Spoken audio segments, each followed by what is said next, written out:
Então, hoje, nosso convidado é o professor Guilherme Baldo, do Departamento de Fisiologia do ICBS aqui da URGS, e ele foi convidado para conversar um pouco com a gente sobre a linha de pesquisa e as coisas que ele trabalha no Hospital de Clínicas e no Departamento de Fisiologia também.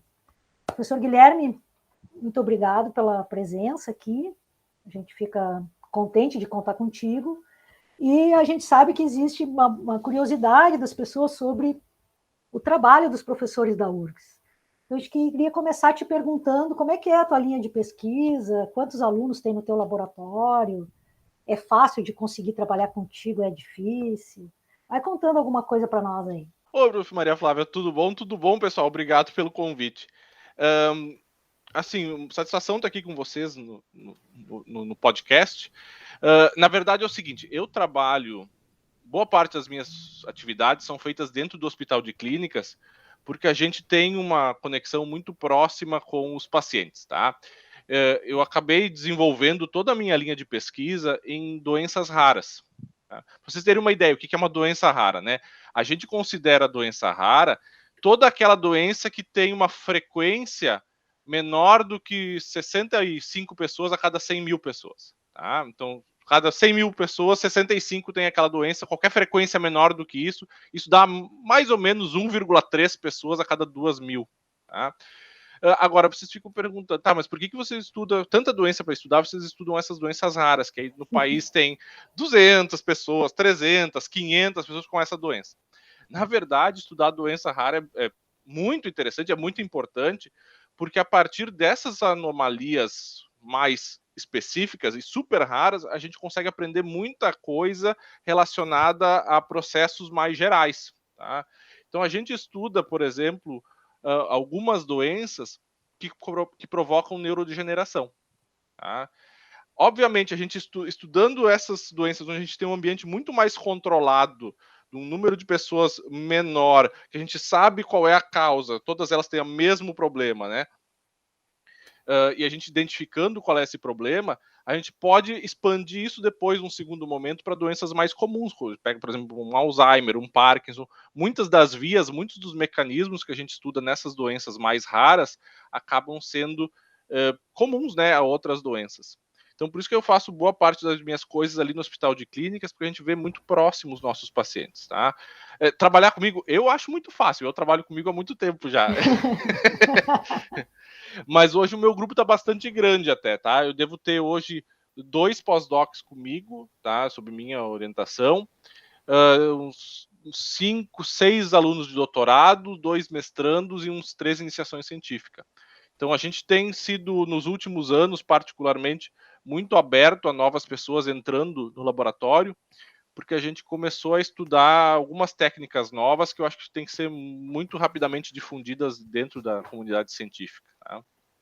O Guilherme, conta para nós aqui, essas doenças raras, todas elas têm uma origem genética ou elas podem ter outra origem?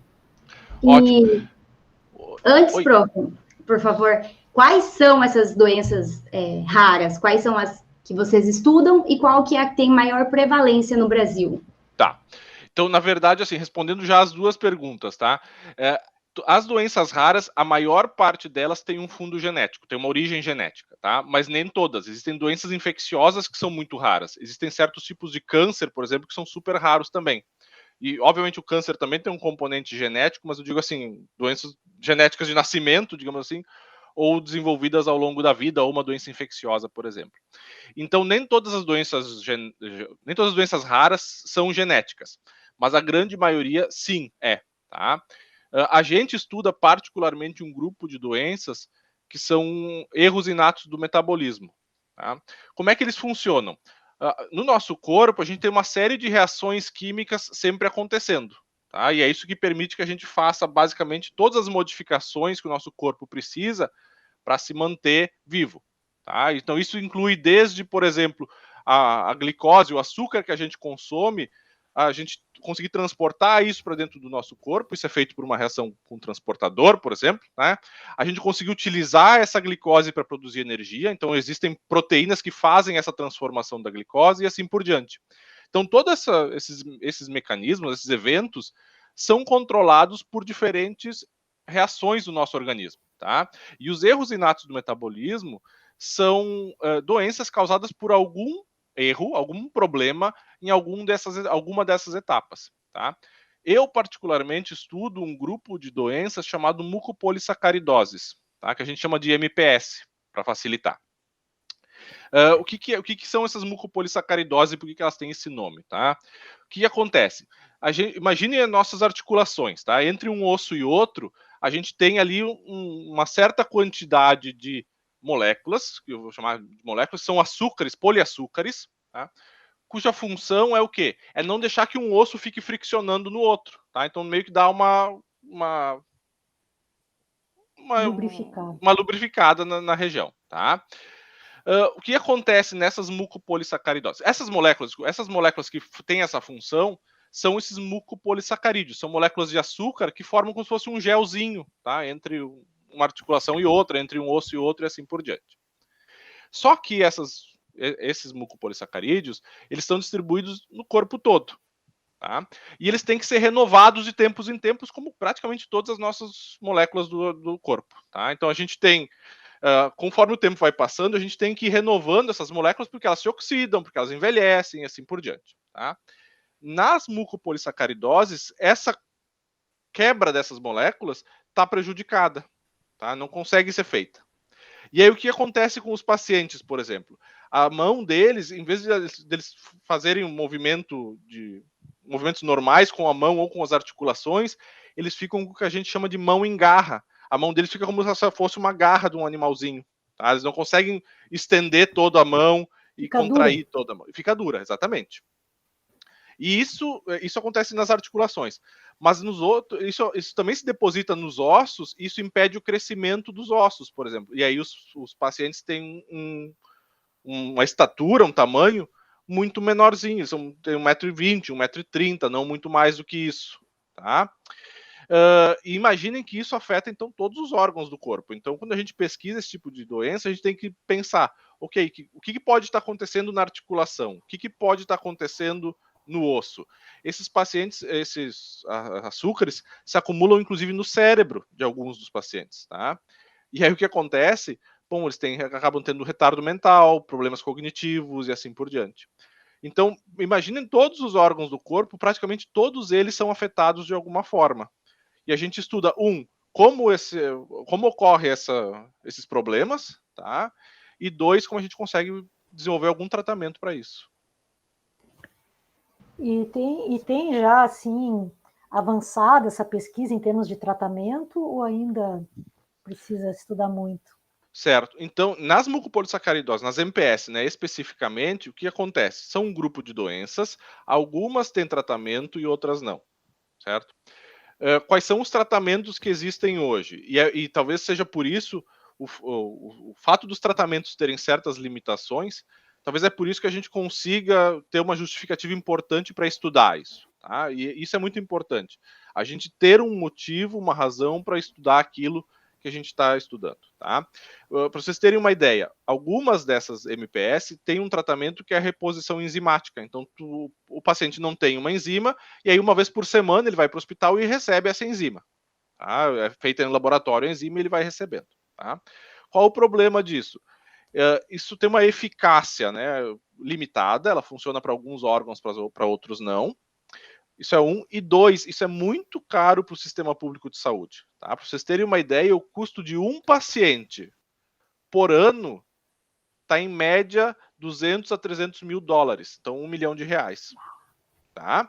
Então, imaginem o seguinte, eu tenho um grupo de doenças que podem ser individualmente raras, então eu tenho 200 pacientes com MPS 1, 200 pacientes com MPS 2, elas têm pequenas diferenças entre elas. Mas somando 200, com 50, com 300, o Estado começa a gastar muito, muito dinheiro nesses tratamentos. Tá? Então, a nossa pesquisa é tentar desenvolver novos tratamentos, tá? Que consigam, melhorar a qualidade de vida dos pacientes e 2, fazer isso a um preço reduzido. E eu não conheço a doença, então é nova para mim, sou leiga no assunto, mas quando o professor falou ali da característica dessa mão em garra, eu me lembrei da artrose, se não me engano, né? Da artrose, da artrose. É possível que pessoas que acham que têm artrose ou que têm artrose, enfim, que tem esse formato, tenha sido um diagnóstico não preciso e que, na verdade, ela tem esse mucopolissacaridose, MPS, né? Porque eu não consigo nem pronunciar. É possível que tenha isso, ao invés de ser esse problema, tá associado, interligado, tem algo assim ou não? Então, isso é super interessante, Vanessa. Tu tens completa razão, tá? Não é incomum a gente ter pacientes com 20 anos, 22 anos, 30 anos que foram diagnosticados a vida toda como a pessoa tinha uma artrite, a pessoa tinha, sabe, alguma coisa nesse sentido. E aí, então, na verdade, essas doenças são raras, mas existe a chance delas serem muito subdiagnosticadas, tá? Então, existem pacientes que certamente têm a doença e que a gente não sabe que eles têm, que a família não sabe que eles têm. A gente faz todo ano um evento com os pacientes, tá, com as suas famílias, para uma reunião com eles para explicar os novos tratamentos, o que a gente está fazendo e assim por diante, tá?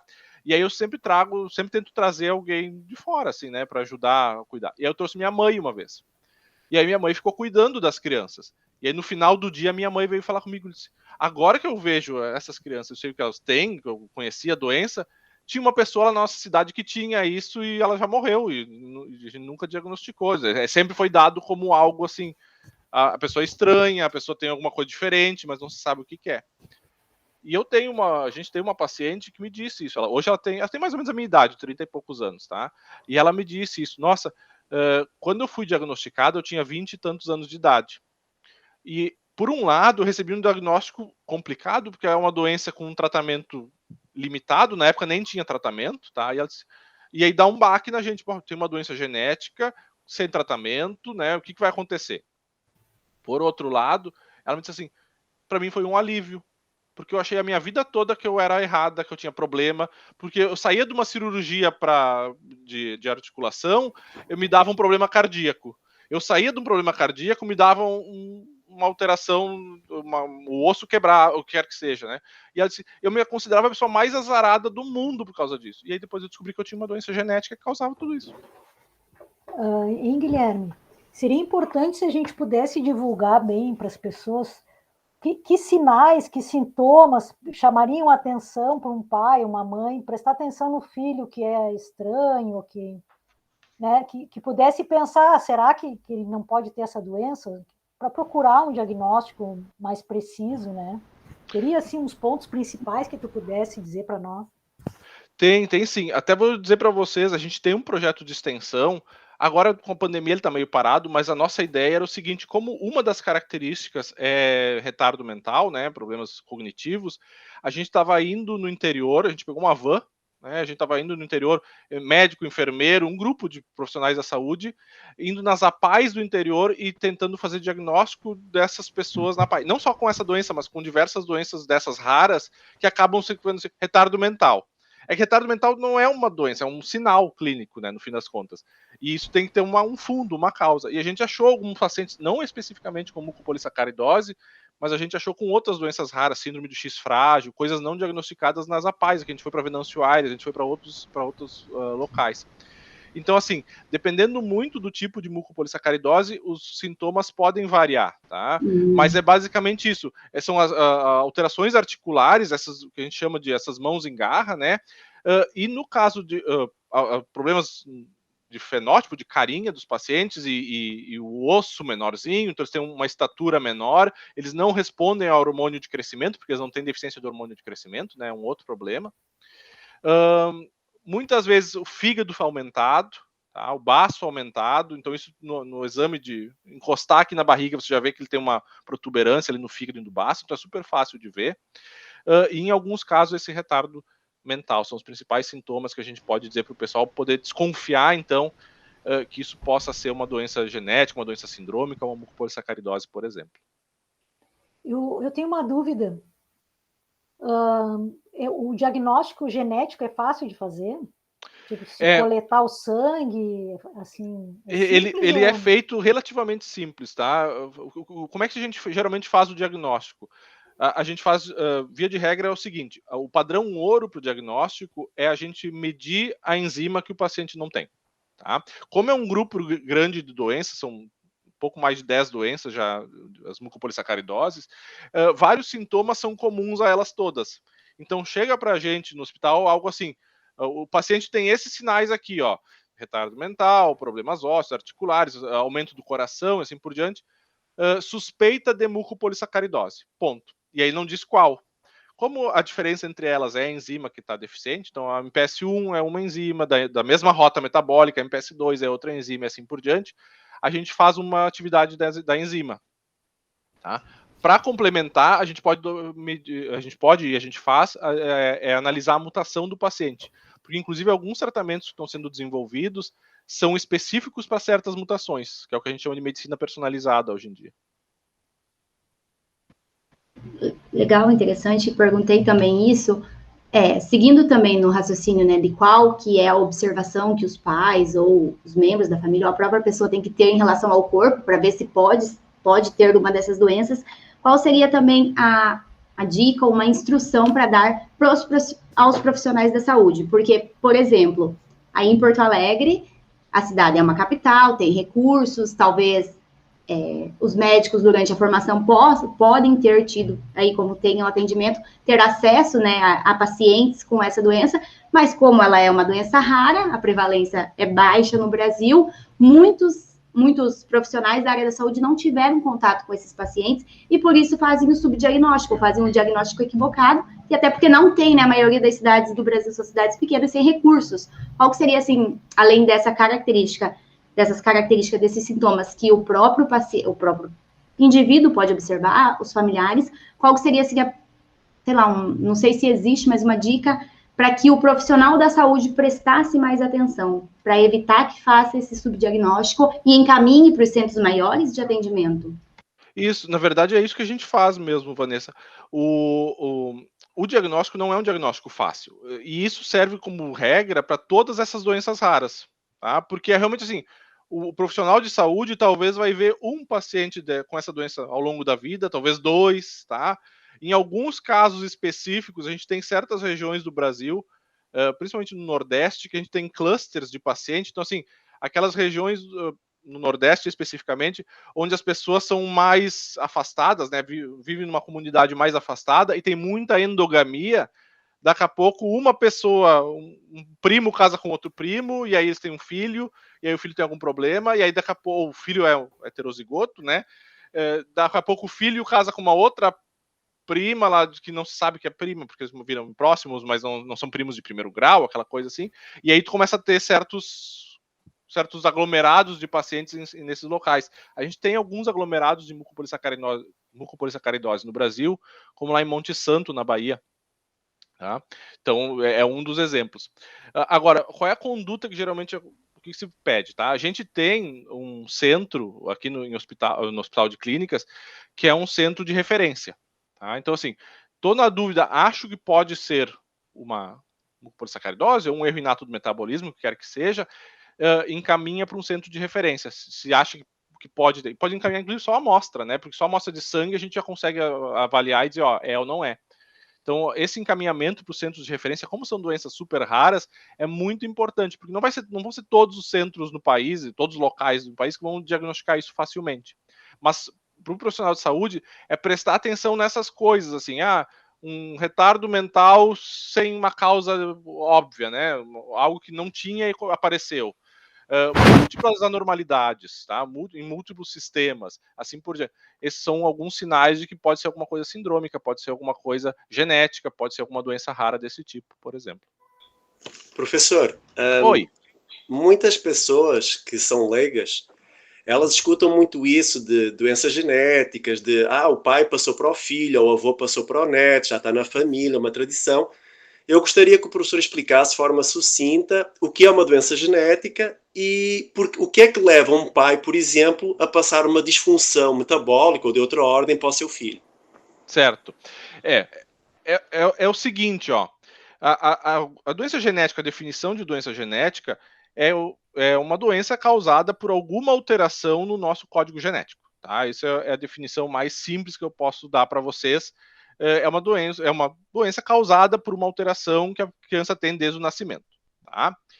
isso a gente chama de doenças genéticas clássicas, digamos assim, né? Porque se vocês pegarem qualquer doença, ela tem um fundinho genético, assim, tá? Então, se você pega uma infecção, a pessoa pode ter alguma variação num gene, por exemplo, que facilita a entrada de uma bactéria, de um vírus, quer que seja, tá? Mas tratando de doenças genéticas clássicas, a gente tem dois padrões de herança principais nessas doenças, tá? Como é que funciona a formação de um novo indivíduo, né? Metade da carga genética a gente recebe do pai, tá? Metade da carga genética a gente recebe da mãe. No caso da maioria dessas doenças, não são todas, tá? Mas da maioria dessas doenças, o que acontece? Essas doenças que a gente chama de doenças recessivas, já vou explicar para vocês o que é, são doenças onde eu tenho que ter duas cópias de um mesmo gene com mutação, com uma variante, tá? Então, fora os cromossomos X e Y, tá? A gente tem duas cópias do cromossomo 1, então da região 1 do nosso genoma, né, dos nossos genes, duas cópias do cromossomo 2, duas cópias do cromossomo 13 e assim por diante. Sempre uma dessas cópias vem do pai, a outra vem da mãe, tá? No caso de uma doença recessiva, tanto a cópia do pai quanto a cópia da mãe tem que ter uma mutação, tá? E aí eu tenho duas cópias de um gene alterado, de forma que eu não tenho nenhuma cópia do gene normal, digamos assim. E aí aquele gene não vai ser produzido de forma correta, tá? Não vai ser convertido numa proteína que não vai ter a sua função correta. Essas são as doenças que a gente chama de doenças recessivas. É a maior parte das doenças genéticas, tá? O maior número das doenças genéticas acontecem dessa forma. Em casos esporádicos, ainda pode acontecer, por exemplo, de o pai ter a mutação e a mãe não, ou ao contrário, a mãe ter a mutação e o pai não, tá? Mas no momento em que a criança é gerada, se cria uma nova mutação na cópia que era normal, tá? A gente chama isso de mutação de novo, mas é o termo técnico. Então, não necessariamente os pais têm uma mutação que passam para o filho. É a verdade na maior parte dos casos? Mas nem sempre. Tá? Então, assim, esse é o primeiro ponto. E é por isso que muitas vezes o casamento entre primos, ou entre parentes, ou entre pessoas próximas, né, é desaconselhável. Tá? Por quê? Porque vocês têm lá um avô, né? O avô teve os filhos, aí os seus primos. Muito provavelmente esses primos têm boa parte da sua carga genética igual, ou muito parecida, tá? Porque tem uma origem igual lá em cima. Tá? E aí, se essa parte que é parecida tem algum problema, tem alguma mutação, quando forem se juntar para fazer um novo indivíduo, aí eu vou ter as duas cópias alteradas, porque aí vem a mãe e o pai, tá? Então, esse é o caso da maior parte das doenças genéticas, que são as doenças recessivas. Existem outras que são dominantes, aí eu só preciso ter uma cópia alterada, tá? Vindo só ou do pai ou da mãe, ou uma mutação que aconteceu ali de novo, né, na hora, no momento da concepção. Aí, nesse caso, é só uma cópia que é alterada, porque geralmente essa cópia gera um produto tóxico, tá? E aí eu não preciso ter duas cópias, uma só já gera um problema. É o caso, por exemplo, de Huntington. Huntington é uma doença genética dominante. Ao mesmo tempo, também, as doenças genéticas podem ser não hereditárias, né? Podem. Então, doença genética causada por fator ambiental, ou, por exemplo, até uma doença genética oriunda por fatores que atingiram a mãe ou o pai, mas acabaram passando, esse fator não alterou o gene da mãe, mas alterou do filho. Pode ser assim também? Pode, e é isso que eu disse para vocês. Esses são os exemplos clássicos que a gente tem. Mas existem essas outras. O câncer é uma doença que é uma doença com um fundo genético muito importante, né? Tem que ter uma série de alterações genéticas numa célula específica para ela perder todos os sinais de parada de proliferação e começar a proliferar enlouquecidamente, né? Mas ela não são necessariamente mutações que nascem com a pessoa, né? Ela vai adquirindo ao longo da vida por determinados hábitos, por exposição ao sol, por o que quer que seja, tá? Então existem outras situações, com certeza, que são doenças que têm um fundo genético, mas a gente não chama essas doenças genéticas clássicas, né, mendelianas. Eu tenho uma dúvida em termos financeiros. Esses exames são caros de fazer ou relativamente baratos? Eles são... os exames em si, eles não são caros, tá? O exame bioquímico mesmo, né? Se vocês partirem para um exame um pouco mais como eu posso dizer, um pouco mais novo, assim, uma técnica um pouco mais nova, por exemplo, um exame complementar, tipo um sequenciamento de nova geração, alguma coisa assim, aí começa a elevar o preço, tá? Um sequenciamento de nova geração pode custar hoje 2, 3 mil reais, pelo menos. Mas um exame desses bioquímico, na casa de uns 100 e poucos reais ele é feito. Então não é uma coisa super cara. Eu não sei se vocês já fizeram, mas poderia ser interessante fazer um screening, assim, uma triagem ampla em todas as APAES, em todos os do interior e tal, simplesmente fazer uma coleta de sangue e enviar todas as amostras para o hospital de clínicas e aí fazer uma grande triagem, ver se tem diagnósticos perdidos por aí que não foram realizados, né? E existe, Fafá, alguns trabalhos, não só nossos, né, de outros grupos, mas novos também, mas, por exemplo, assim, doença de fábrica, uma outra doença, tá? Principal sintoma, problema renal. Aí pegaram todas as pessoas de um hospital que estavam fazendo hemodiálise, tá? Que não sabia exatamente, e aí triaram, fizeram, aí dessas 1.000 pessoas que estavam fazendo hemodiálise, 8, 10 tinham Fabry e não eram diagnosticados. Então, sim, isso pode ser feito. E a gente tem alguns projetos de pesquisa de triagem, tanto de populações específicas, né, tipo, direcionado a, esse é o caso, Fabry, doença renal. Pega todas as pessoas com doença renal e testa, né, porque tem tratamento Fabry, né. Ou de população no geral. Na verdade, agora saiu, faz alguns anos, não, alguns meses, na verdade, uma resolução do Ministério da Saúde de expansão de triagem neonatal para essas doenças, triagem neonatal expandida, porque a gente faz triagem neonatal hoje para fenilcetonúria, que é uma doença genética rara, tá? Que tem tratamento, com tratamento teste fácil. Teste do pezinho, né? Teste do pezinho, exatamente. Então é o teste do pezinho expandido que a gente vai fazer agora. A gente está submetendo um projeto para esse projeto universal, esse CNPq universal, para fazer um piloto desse teste do pezinho expandido. Ai, muito interessante. E, desculpa, muito interessante, tomara que dê certo. Só nessa mesma linha, para não fugir, a professora falou, a professora Maria Flávia falou sobre fazer essa triagem nas APAES, mas não é uma regra ter o retardo mental nas MPS, né? Exato, não, nem todos os pacientes têm. Sim. Tá. Tá? A gente tem, isso é super interessante, até por isso que a gente pesquisa a mutação, tá? Isso é super interessante da gente estudar, a gente como pesquisador estudar, para entender. Tem tanta coisa que a gente acaba fazendo interface, assim, eu vou explicar para vocês o que eu estou querendo dizer. Alguns pacientes têm mutações que destroem completamente a enzima, tá? Ela não é nem produzida. Outros pacientes têm mutações que são mutações, digamos, com uma repercussão um pouco menor, e aí eles produzem um pouquinho, assim, se uma pessoa normal produz 100%, essa pessoa produz 3, 4, 5%. E aí os pacientes com mucopolissacaridose que produzem alguma atividade residual, esses 3, 4%, eles já não têm retardo mental. Tá? Então nem todos têm. Ai, que bom. Eles têm uma forma muito mais branda da doença, muito menos grave da doença, não é muito mais branda. Então, assim, os pacientes com a forma mais grave, assim, com retardo mental, o que a gente chama, eles geralmente, sem tratamento, eles morrem lá por 8, 10 anos de vida. Tá? Então, eles acabam falecendo muito cedo. Já os pacientes que têm uma forma mais branda, é o caso dessa menina que eu falei para vocês, que tem mais ou menos a minha idade, tá? Eles podem ir 30, 40, 50, 60 anos, com problemas, claro, mas sem morrer por causa disso, né? Professor, eu tenho... Não vai... Uma dúvida, voltando um pouquinho a falar sobre os testes, qual seria a diferença entre um e outro? Porque agora tem os laboratórios que estão fazendo, eu não sei se vocês conhecem, mas tu compra, eles te mandam para tua casa, tu faz a coleta da saliva e envia para eles, né? A diferença de fazer o teste, tu diz o teste genético com o teste bioquímico, por exemplo? Tá. O teste bioquímico, são diferentes coisas que tu pode fazer, tá? A primeira é o teste bioquímico. O teste bioquímico vai ser super direcionado. Eu acho que o paciente tem Fabry, doença de Fabry.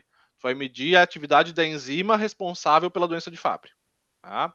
Ou tu até pode fazer um multiplex, aí pegar várias. Eu acho que ele tem uma mucopolissacaridose, mas não sei se é 1, 2, 3. Faz 5, 6 ali, mas é uma coisa mais direcionada. Tá? Você também pode fazer um sequenciamento do DNA especificamente deste gene. Eu acho que ele tem MPS1. Qual é o gene responsável? É este aqui. Tá, então sequencia só esse pedacinho do DNA. Tá? Isso é relativamente barato. No hospital de clínicas, um sequenciamento desses tá custando 30 e poucos reais, tá? Então, com cerca de 10 sequenciamentos, tu consegue mapear o gene inteiro da mucopolissacaridose 1, por exemplo, tá? Agora, nesse caso que tu tá colocando, que a pessoa pega a saliva, né, e eles te mandam um monte de dados, geralmente o que eles fazem é um painel de genes, tá? O que é um painel de genes? Retardo mental, tá? Retardo mental pode acontecer por MPS1, por MPS2, por gangliosidose GM1, por uma doença de um outro, que não é necessariamente um erinato metabolismo, mas é outra doença completamente diferente, que tem outros genes envolvidos e assim por diante. E aí tu testa todos os genes envolvidos com doenças relacionadas a retardo mental. Óbvio, isso te gera uma quantidade de informação muito maior, mas isso vai te custar muito mais, inclusive, para tu analisar, tá? Isso vai te tomar um tempo maior, vai ter que fazer uma análise de bioinformática ali, e a chance de tu achar coisas que tu não sabe o que são é maior também, tá? Porque assim, ok, peguem um gene qualquer que vocês queiram, tá? Tem um problema na posição 254 desse gene aqui. Já achamos 10 pacientes no mundo com este mesmo problema, e os 10 pacientes têm essa doença, então, não tem muita dúvida que essa alteração causa a doença, tá? Agora, achei uma outra variação, em vez da posição 254, lá na 435. Ninguém nunca descreveu isso, tá? Então a gente não tem certeza, e aí tu até tem testes de predição, mas o teste de predição te diz assim, isso é possivelmente danoso. Como é que tu vai confirmar se isso é o que está causando a doença do paciente ou não? Tá? Então, quando a gente procura muito mais dados, né? Quando a gente tem muito mais dados, a gente dá um tiro de bazuca, a gente pode acertar muito mais coisas, inclusive coisas que a gente não sabe o que significam. E aí a gente tem que partir para testes complementares. Por exemplo, vou criar agora uma linhagem de célula com essa mutação, ver se essa linhagem tem algum problema. Tá? Professor, eu tenho uma curiosidade que é a seguinte. Várias vezes nós ouvimos, por exemplo, nas notícias, pessoas que entram na justiça para que o Estado pague medicações de doenças que são muito raras. Uhum. E muitas vezes nós ficamos estupefatos com os valores dos medicamentos. R$1 milhão, 300 mil reais, 500 mil reais, enfim, muito dinheiro mesmo. Eu gostaria que o professor explicasse porque é que em alguns casos as medicações são tão exorbitantes, tão caras. Pois então, eu não tenho uma resposta exata para te dar sobre isso, tá? Tu está completamente certo no sentido do seguinte, frequentemente os pacientes conseguem os medicamentos através de um acesso via judicialização, tá? Que é esse processo. Então, o paciente entra na justiça e como o nosso princípio geral do SUS é que todo mundo merece tratamento, todo tem direito a tratamento, geralmente os pacientes ganham. Tá? E assim, vou te dizer, para mim, que trabalho principalmente com tratamentos inovadores, tipo terapia gênica, isso tem sido um mega problema. Tá? Eu tenho ido para a Anvisa, tenho ido para o Ministério da Saúde várias vezes, não só no Brasil. Tá? Semana passada eu dei uma aula para o Ministério da Saúde da Colômbia, porque eles estão com o mesmo problema. Tá? Se vocês acham que 300 mil reais, que R$1 milhão é exorbitante, o preço da terapia gênica que está sendo aprovada no país, hoje, para uma doença específica, que é a atrofia muscular espinhal, são R$10 milhões por paciente. E o sistema público de saúde já está se dando conta que o sistema vai quebrar, que não existe a menor condição da gente conseguir desembolsar. Tem 3 mil pacientes com essa doença no país. Ok, beleza. A gente não tem como dar R$10 milhões para cada um desses 3 mil pacientes, para eles receberem coisa. Isso que a gente está com dois medicamentos aprovados até agora, né? Mas isso, assim, hemofilia está quase aprovado, tá? E a hemofilia, para quem não conhece, é uma deficiência nos fatores de coagulação, tá? Os fatores que fazem a coagulação do sangue.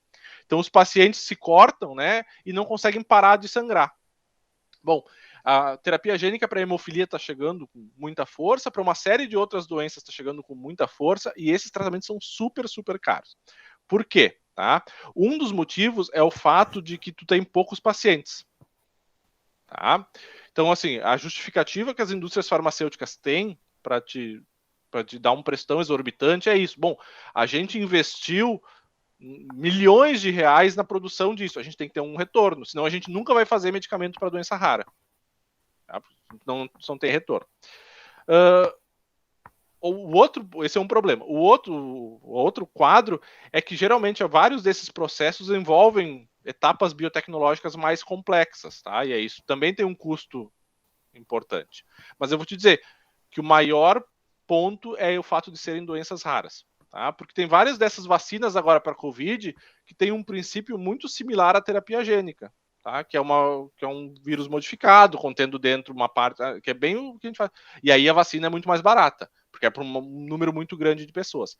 Então, eu vou dizer que um dos motivos, um dos problemas, ou das situações, é que hoje em dia, via de regra, terapia gênica é só feita para doença rara.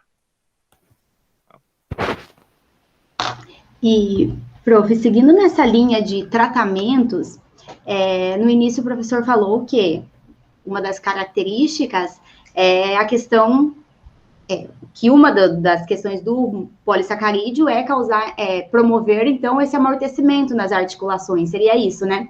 E muitas pessoas no mundo inteiro, né, e vou exemplificar aqui para o Brasil, possuem dores nas articulações sem ter um diagnóstico, como nós dissemos. E muitas dessas pessoas estão partindo para o tratamento de ozonioterapia. O médico tem indicado muito ozonioterapia para dores nas articulações, o indivíduo vai lá, paga algum determinado preço, de acordo com os lugares, tem lugares que é mais barato, outros mais caros, e fazem sessões de ozonioterapia nas articulações. Se esse for o caso de MPS, tem algum benefício ou algum malefício? Isso pode piorar? Porque ajudar, talvez, não sou da área, não sei se ajuda ou não, enfim, seria isso. Eu vou te dizer, assim, como cientista, como qualquer, acho que vai ser a resposta padrão de qualquer cientista. Se a gente fizer um ensaio clínico nos pacientes com uma escala de dor, por exemplo, e der ozonioterapia e eles responderem, beleza, não tem problema nenhum com esse tratamento, tá? E acho que isso é importante falar para todo mundo, tá? A gente tem, ao desenvolver qualquer novo tratamento, uma série de etapas, uma série de passos que a gente tem que seguir, tá, pessoal? Então, eu, particularmente, boa parte dos meus estudos, embora algumas coisas eu faça com o paciente, boa parte das coisas que a gente faz é pré-paciente. Então, a gente faz primeiro em uma célula, vê se dá certo, parte para um animalzinho, né, um modelo animal com a doença para ver se dá certo, e a gente tem um comitê de ética super rigoroso que nos ajuda, assim, a utilizar a menor quantidade de animais possível, que eles sofram o menos possível, né? Para a gente ter uma resposta rápida, com o menor uso de animais possível, até porque no final das contas a gente também quer que isso chegue aos pacientes da forma mais segura possível, da forma mais rápida possível, né? Então a gente faz em célula, faz em animaizinhos menores. Muitas vezes, via de regra, a gente tem que escalonar isso para um animal maior, para aí depois poder fazer um ensaio clínico.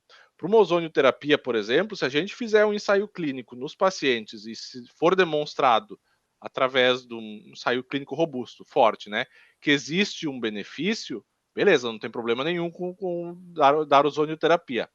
Mas, ou qualquer outra terapia, na verdade, né, se a gente mostrar que ela funciona. Mas acho que essas etapas têm que ser respeitadas.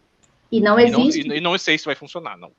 E o professor sabe se existe algum estudo em andamento sobre no Brasil ou em qualquer outro lugar? Com ozonioterapia para essas doenças, não que eu saiba, tá? Nunca Muito li obrigada. nada a respeito. Então, eu estou preocupada ali que o Guilherme tem um compromisso agora. É só 7h30, na verdade. Eu falei tá. às 7, mas é 7h30. Acho que é 7h30. Professor, aproveitando... 7h30. Aproveitando o gancho que o professor anteriormente falou, que deu uma palestra para a Colômbia, eu gostaria que o professor nos situasse a posição do Brasil na América Latina e no mundo relativamente à pesquisa científica. E nessa área das doenças raras, pode até nos explicar qual é o papel do Brasil, se ele é um país referência, se está atrasado, como é que funciona isso aí? Pois então, via de regra, os sistemas de saúde de cada país funcionam de forma relativamente diferente, tá? Então, alguns países fornecem as medicações, outros não, e assim por diante. Com relação às doenças raras, o Brasil tem percebido, especificamente no Brasil, a gente tem percebido que isso vai ser vou chamar de problemas, mas o problema é o aumento de gastos muito grande nesta área especificamente, tá? E aí, até vou te dizer o seguinte, nesta situação atual que nós estamos, onde o financiamento para ciência é super escasso, eu até vou te dizer que para doenças raras tem tido alguns focos de financiamento. Tá? Então, nesse momento, a gente tem certos focos de financiamento exatamente para preparar o país para receber essas novas terapias, para fazer um diagnóstico correto e assim por diante. Tá? Então, nesse sentido, o Brasil tem feito, até não, a gente não pode reclamar tanto, nós que trabalhamos com doença rara, porque tem sido lançado, por exemplo, editais específicos para doenças raras. Tá? Até porque cada vez mais os pacientes com doenças raras têm conseguido se juntar, formar associações, e isso ajuda a fazer pressão nos governos. Tá? Então, assim, não é nós somos um grupo aqui, e nós somos vários grupos em conjunto que a gente está mostrando que a gente existe, que a gente merece ter saúde, que a gente merece ser cuidado como qualquer outra pessoa. Então, nesse sentido, o Brasil comparado aos demais países da América Latina, o Brasil está andando até um pouco mais na frente. Tá? Mas comparado com países desenvolvidos, a gente está ainda muito atrás. Tá? Vou dizer assim, eu trabalho com um tipo de terapia específico, né, que é a terapia gênica, que é a gente modificar o DNA do paciente de alguma forma, né, para ter um efeito terapêutico. E por muitos anos, a gente juntou um grupo de pesquisadores no país e a gente ganhou um financiamento mais de 10 anos atrás para fazer terapia gênica no país. Tá? A gente conseguiu esse financiamento por 2, 3 anos e depois o financiamento foi cortado, dizendo, a terapia gênica não funciona direito, aquelas coisas assim. O país tem tanto problema, vocês querem fazer terapia gênica, essas coisas assim foram ditas, tá? Que não vou nem discutir o fato, assim, acho que o país tem muitos problemas, mas eu acho que a gente tem que tentar abranger tudo que o país, todos os problemas que o país tem, né? Não simplesmente fingir que algo não existe, né? O que aconteceu? Agora estão chegando esses medicamentos de terapia gênica para o Brasil, né? Só que são medicamentos vindos de fora, tá? E o preço é esse, entendeu? O preço é 10 milhões, e aí o país ficou 10 anos sem investir numa coisa que agora custa 10 milhões por paciente para tratar. Se eles tivessem investido 20 milhões há 10 anos atrás, talvez a gente já teria produtos de terapia gênica no país, tá? Então, agora que não foi investido, então a gente tem que fazer para ontem terapia gênica. Então, o Ministério da Saúde está injetando dinheiro para a gente tentar começar a criar esse tipo de tratamento 100% feito dentro do país, porque o país não vai conseguir pagar isso conforme eles forem sendo desenvolvidos. E falando dessa questão de recursos, o professor, enquanto pesquisador, como é que reage? Nós soubemos estes dias que no orçamento o Ministério da Ciência vai perder 600 milhões para a pesquisa. Como é que isso impacta não só as doenças raras, mas a universidade? O professor é professor titular da universidade. Como é que isso afeta a pesquisa no Brasil para os próximos anos? Isso, se for aprovado, é catastrófico, tá, pessoal? Isso, a gente não tem a menor condição. A gente já está vendo uma queda muito grande, por exemplo, na oferta de bolsas de pós-doc, que é uma coisa para nós é muito importante, tá? Não só pós-doc, mestrado, doutorado, tudo, mas a gente está tendo formação de alunos de mestrado, formação de alunos de doutorado, então as pessoas estão saindo do doutorado e não tem o que fazer depois, né? Os concursos para professores estão diminuindo, as empresas têm uma certa capacidade limitada de absorver essas pessoas, e aí muita gente boa está indo para fora, e a gente não pode condenar essas pessoas por irem para fora, porque as pessoas são boas, né? As pessoas têm uma formação super complexa, super boa, uma formação completa, e a gente vai, com certeza, perder muitos alunos, muitos mestrandos, doutorandos, doutores, pós-doutores para fora, tá? E os que ficarem vão ter um cenário quase de terra arrasada, tá? Porque o corte para a pesquisa tem sido muito grande nos últimos anos, e a gente tem contado nos dedos as coisas que a gente consegue fazer com essa verba cada vez mais escassa. Então vai ser muito, muito ruim para nós brasileiros, tá? Não só para nós pesquisadores. É uma pena porque se investe bastante para formar um pesquisador, né? Leva anos para formar uma pessoa capacitada, e aí tu entrega prontinho para outro país e não absorve aqui e entrega para outros lugares um profissional altamente qualificado. Isso, o país investiu anos em vocês, né? Vocês alunos, nós todos, e a gente chega ao final de uma etapa de formação com limitações de onde a gente consegue se inserir, né? E isso é muito, muito ruim, porque no fim das contas foi um dinheiro, não vou dizer perdido, tá? Não é essa coisa, mas é um investimento grande do governo que poderia durar por décadas. Essa pessoa poderia trabalhar dentro do país por décadas e fazer alguma melhoria para o país por décadas, e a gente simplesmente vai perder a pessoa. Mas quando, professor, uma pessoa escuta que vários pesquisadores brasileiros estão a ir para o exterior porque não encontram condições aqui, o pesquisador, quando vai para o exterior, ele vai trabalhar onde? É para o governo? É para um laboratório particular? O pesquisador, no outro país, onde é que ele trabalha? Eu já vi, são diferentes locais, tá? Acho que até no exterior, mais do que no Brasil, agora a gente até tem bastante isso no Brasil, mas fora daqui a gente tem muitas oportunidades para pesquisadores em indústrias, por exemplo. Tá? Seja indústrias farmacêuticas, no nosso caso da área de saúde, né? Ou qualquer outra indústria, de transformação e assim por diante, dependendo da área de cada pessoa, né? Mas então, indústria acaba absorvendo muita gente, indústria farmacêutica na nossa área principalmente, né? E instituições, universidades, centros de pesquisa, NIH, tudo acabam absorvendo, porque a gente, no fim das contas, a gente tem uma formação muito sólida, a gente sabe fazer pesquisa, tá? E para eles acaba sendo uma coisa barata, é uma pessoa super bem qualificada que chega para eles a um preço que não precisa, o país não precisou formar aquela pessoa, ela foi formada em outro lugar e é uma pessoa já muito bem instruída para fazer qualquer procedimento de pesquisa. Então, universidade, centros de pesquisa, indústrias, absorve bem nossos pesquisadores. O Guilherme, então se um aluno se interessar e quiser fazer um mestrado contigo, é tranquilo? Te mando um e-mail? Eu tenho feito geralmente assim, tá? Eu mando um e-mail, eu marco uma reunião com a pessoa, por e-mail mesmo, tá? Mando um e-mail, marco uma reunião com a pessoa, a gente conversa sobre possível projeto, o que a pessoa... Faço meio que uma entrevista com a pessoa, né? Por que você quer fazer isso aqui? Falo sobre as linhas de pesquisa que a gente tem, os projetos que a gente quer desenvolver, e a gente pensa uma coisa juntos, tá? Ou uma coisa juntos, ou algo, já tenho isso mais ou menos pronto, tu me ajuda a fazer? Ajuda. Aí a pessoa segue, tá? A gente tem sido super aberto a receber novas pessoas, tanto do Brasil quanto de fora. Eu tinha 2 alunos de fora, tenho um pós-doc da Argentina, tinha uma aluna da Colômbia, e agora eu devo ter mais uma aluna da Argentina. Então a gente acaba absorvendo bastante gente, não só do Brasil, como de fora também, para a formação de estudantes, de mestrandos, mestres, doutores e pesquisadores para toda a América Latina, que a gente precisa se ajudar bastante. Professor, só uma curiosidade também, vou aproveitar a sua presença. Eu estou terminando o meu mestrado em Fisiologia e o meu projeto é precisamente tentar arranjar alternativas para estimular os alunos a gostarem mais da Fisiologia. Nós, quando vemos a abertura de editais para Fisiologia, muitas vezes nós vemos que não é só um problema da URGS, eu acompanho muito a UFSC e também Santa Catarina, e muitas vezes eles abrem 10 vagas e aparecem 7 alunos, 8 alunos, 6 alunos. Na sua opinião, por que o aluno não está a interessar-se tanto pelos editais de mestrado? Principalmente eu estou a falar de mestrado, que era o que eu acompanhava, de Fisiologia. Qual é o problema com a Fisiologia?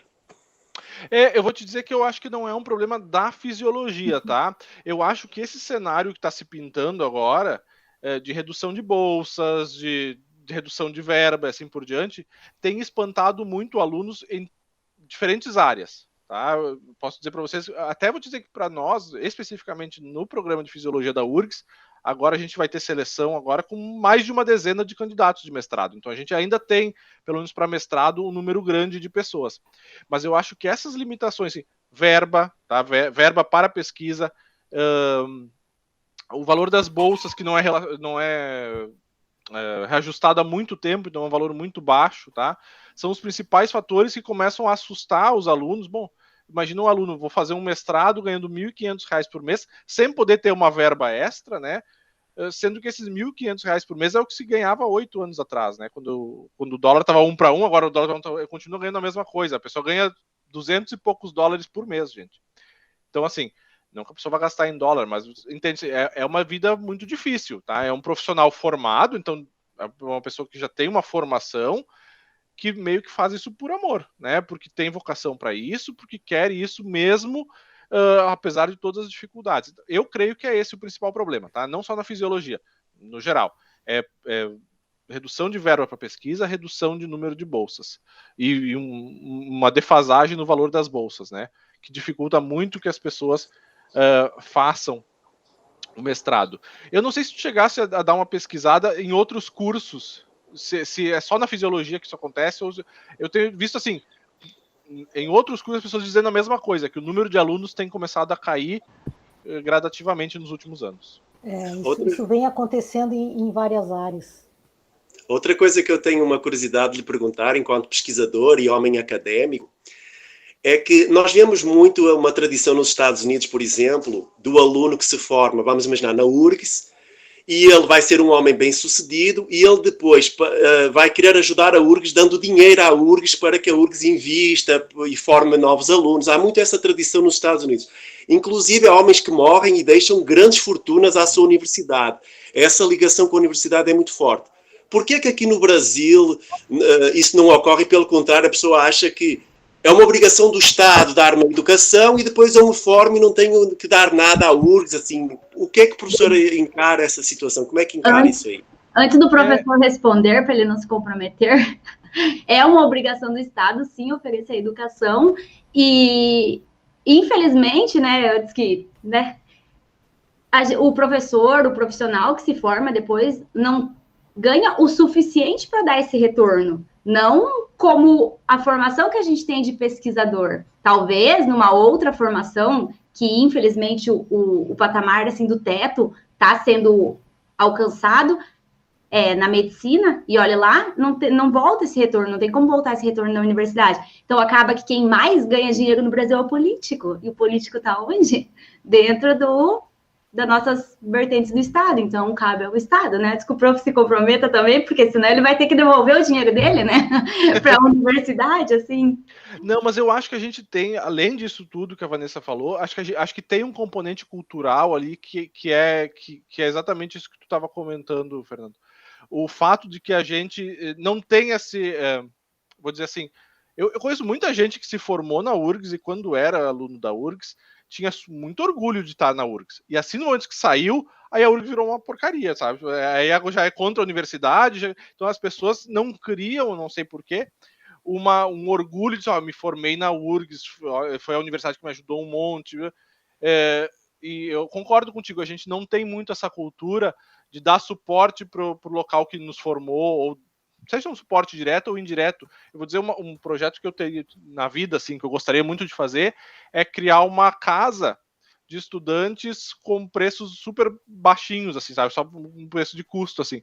Porque eu acho que tem muita gente tão boa, tão esforçada, que não consegue fazer uma faculdade por causa das limitações, assim, e daqui a pouco criar uma casinha, uma casa estudante mesmo, né? A casa estudante é um exemplo, mas ela é financiada pelo Estado, criar uma casa do estudante particular, digamos assim, onde a gente possa ter os alunos ali, não só de graduação, mas de pós-graduação também, né? Morando a um preço razoável, que possam concluir os seus estudos. E aí a minha ideia era essa, que essa casa se fundasse, se perpetuasse, né, se mantivesse, através das pessoas que moraram ali, depois que elas se formam, que elas pudessem contribuir de alguma forma para a casa. Tanto que nesses países tem o prédio fulano de tal, porque o fulano de tal deu dinheiro para a construção do prédio da universidade, né? E isso, inclusive, é difícil no país, tá? Assim, para alguém doar dinheiro para a universidade é um processo burocrático imenso. Tá? Então, esse é outro ponto, né? Não é tão simples a pessoa doar dinheiro para a universidade, infelizmente. Isso que eu ia falar, existe uma questão legal aí que não é fácil. Tu, como servidor público, tu não pode receber dinheiro. Então, a própria instituição, para receber o dinheiro, tem toda uma burocracia bem complexa, assim. E eu acho, se tu criar essa casa aí, eu te ajudo, Guilherme. Vamos fazer. Não, falta só ter o dinheiro para fazer. Mas é um projeto. Não, mas a gente começa a levantar a ideia e começa a aparecer o dinheiro. Sim, eu acho que sim. Tu tem que ter a liderança para fazer, e daí as pessoas vão indo. Nesse pensamento, tá? Eu vou dar um exemplo para vocês super concreto. Se vocês passarem hoje pela São Manuel, tá? Do lado do Hospital de Clínicas, vocês vão ver um prédio sendo construído, que o prédio se chama Casa dos Raros. Tá? A ideia foi bem essa, assim, era a gente criar, inicialmente, eu tenho uma ONG, né, para ajudar os pacientes, né, eu faço parte de uma ONG que ajuda os pacientes com doenças raras, então a gente promove pesquisa, então esse trabalho que eu falei para vocês de ir para o interior, a gente conseguiu dinheiro através dessa ONG, a gente faz cursos e assim por diante, tá? E aí uma das coisas que a gente idealizou, e aí o ideal não foi meu, foi do professor Roberto Giuliani, que foi meu orientador, foi criar uma casa que ajudasse as pessoas com doenças raras a ficar ali quando elas têm que vir para o hospital, mais ou menos como se fosse, a ideia original era como se fosse um hotel para pessoas com deficiência, tá? Mas isso a gente propôs isso para um pai de um paciente de São Paulo, que tem uma outra ONG, e aí se juntaram, as duas ONGs se juntaram e conseguiram comprar um terreno ali na São Manuel, e essa Casa dos Raros, que inicialmente ia ser uma casa de passagem, vai virar um centro de atenção integral a pacientes com doença rara. Então vai ter ambulatório médico, vai ter salas de aula, vai ter uma sala para diagnóstico, vai ter uma sala para cultura de células, vai ter recepção, vai ter polissonografia, vai ter milhares de coisas dentro dessa coisa. Então, assim, realmente, a partir da hora que a gente se juntou e começou a pedir dinheiro, a indústria estava interessada, tinha outra ONG que estava interessada em se juntar, um laboratório estava interessado em participar, e aí a gente está conseguindo fazer. A previsão é que no 29 de fevereiro do ano que vem, na verdade, que é o dia das doenças raras, tá? Vai ser no dia 28, a gente inaugure a casa já funcionando. Que legal. Muito interessante, muito legal. Parabéns pelo projeto, professor. Parabéns pelas pesquisas também. E aí, o nosso projeto, ele pretende divulgar ações, né? Ações da URGS, ações de extensão, ações de pesquisa. Então, a gente está aberto também, o Saber e Saúde está aberto para divulgar as questões dessa ONG também. Então, se estiverem fazendo campanhas e tal, manda para nós que a gente ajuda a espalhar. Não, com certeza. Na verdade, na próxima reunião de departamento, já vai passar um projeto de colaboração dessa ONG, que está no meu nome, né? Dessa ONG com a URGS, exatamente para os alunos, né? Poderem ir para lá fazer estágio, aprender, fazer essas coisas, porque a gente quer que isso tenha participação ativa dos nossos alunos e, inclusive, que isso vire um local onde os alunos possam ser empregados, porque alguém vai ter que estar conduzindo o laboratório, alguém vai ter que estar conduzindo a sala de cultura. Então, a ideia é que a gente consiga inclusive empregar no futuro alunos da URGS lá dentro dessa casa. No mundo ideal, se o professor pudesse voltar daqui, eu desejo muitos anos, mas daqui a sei lá quantos anos, como é que o professor gostaria de ver a pesquisa científica no Brasil? Se eu pudesse voltar daqui a muitos anos? Isso. O caminho que a pesquisa no Brasil deve trilhar para que daqui as novas gerações, daqui a 30, 40, 50 anos, o Brasil seja uma potência do ponto de vista científico muito relevante. Eu acho que a gente tem características que a nossa ciência tem características. A gente não é cientistas maus, né, ruins no caso, né? Ao contrário, eu acho que nós somos bons cientistas. Tanto que é isso, quando a gente vai para fora, as pessoas reconhecem isso, tá?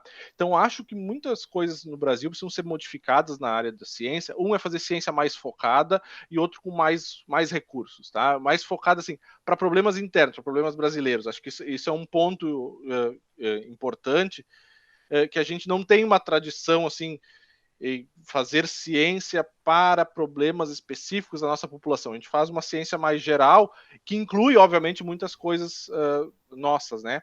Acho que a gente tem tanta riqueza na Amazônia, em tantos locais, que a gente acaba não aproveitando por termos limitações científicas, que eu acho que essa é uma das coisas que eu exploraria, sabe?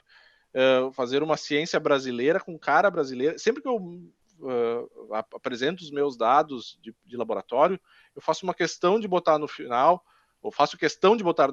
um slide mostrando assim, ó, isso aqui é ciência 100% brasileira, tá? Então, assim, quando a gente pesquisa os nossos pacientes, a gente procura quais são as mutações específicas da nossa população, e a gente vai atrás das mutações da nossa população.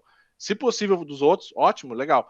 Mas a gente tem que ter um olhar interno, tá? Então essa é a primeira coisa. E aí, num segundo momento, sim, expandir isso, porque a partir do momento que tu produz dados, produz conhecimento, mesmo tendo inicialmente uma proposta mais interna, voltada mais para o nosso público interno, conhecimento é conhecimento, gente. A partir da hora que tu produz, todo mundo consegue usar.